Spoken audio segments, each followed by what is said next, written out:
This is the Title IX training for all staff of Seymour Community Schools.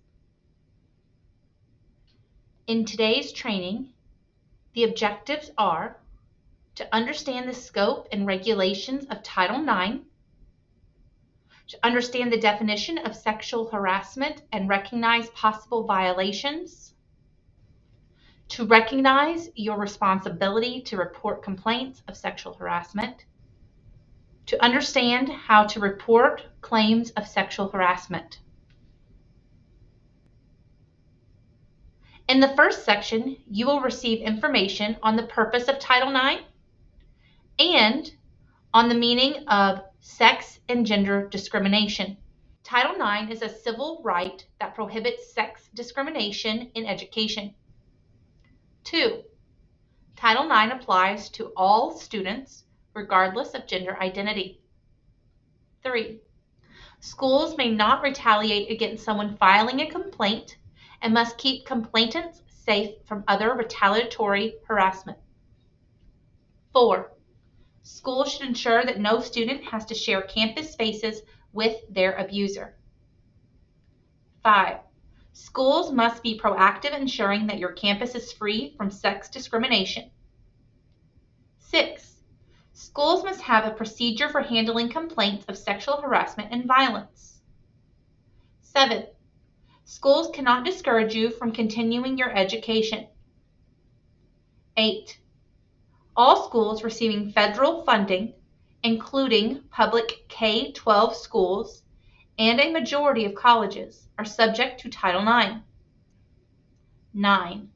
Schools can issue no contact directives to prevent alleged perpetrators from approaching or interacting with you. Under Title IX, sex or gender discrimination and harassment is detailed to: no person in the United States shall, on the basis of sex, be excluded from participation in, be denied the benefits of, or be subjected to discrimination under any educational program or activity receiving federal financial assistance. Title IX protects employees and students from gender-based harassment. All students and employees deserve the right to an equal education and safety at their school. Gender-based harassment is defined under Title IX as non-sexual, unwelcome conduct based on the student's actual or perceived sex or gender. This includes conduct based on gender identity, gender expression, and nonconformity with gender stereotypes that is serious enough to adversely affect your ability to participate in or benefit from an educational program. In the next section, you will learn about the 3 types of sexual harassment. Also, about possible sexual harassment situations you may observe in the school setting. Sexual harassment under the Title IX regulations means conduct on the basis of sex that satisfies one or more of the following. Quid pro quo harassment is someone in a position of power who demands sexual conduct in exchange for a benefit or for not imposing a negative consequence.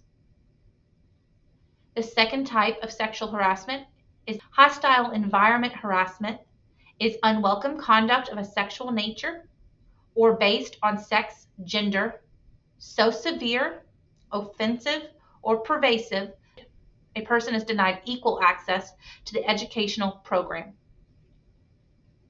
Sexual violence. Sexual violence is defined as the intentional physical abuse committed against a person's will or consent. Sexual violence includes sexual assault, rape, fondling, incest, and statutory rape. It is important to recognize possible forms of sexual harassment in the school setting so that you can make appropriate reports.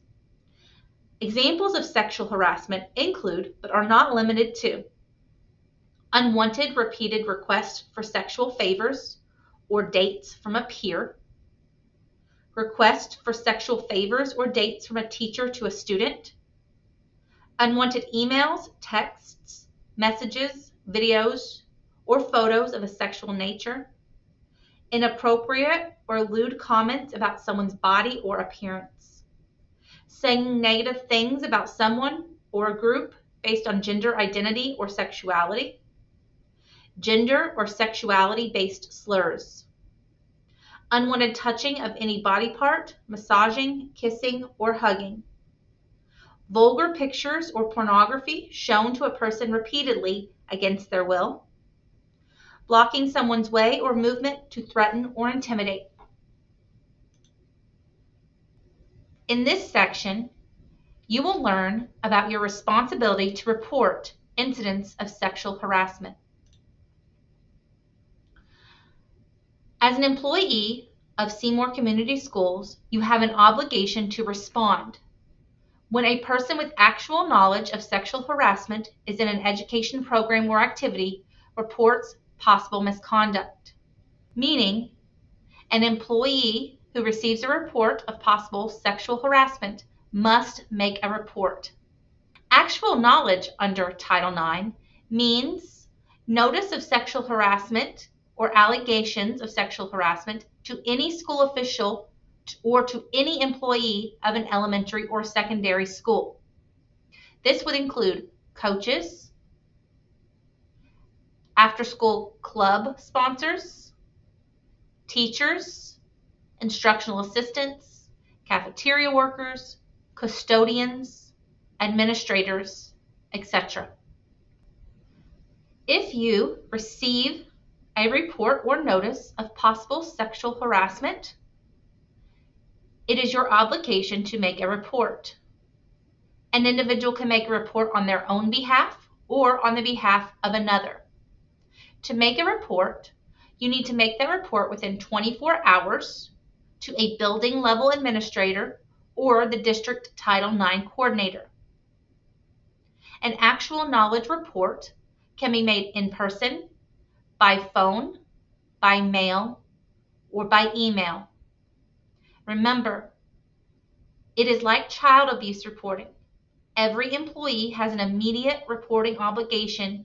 The Title IX coordinator for Seymour Community Schools is Lacey Skidmore, Assistant Principal, Seymour Middle School, 920 North O'Brien Street, Seymour, Indiana, 47274. Phone number 812-522-5453. This concludes your Title IX training.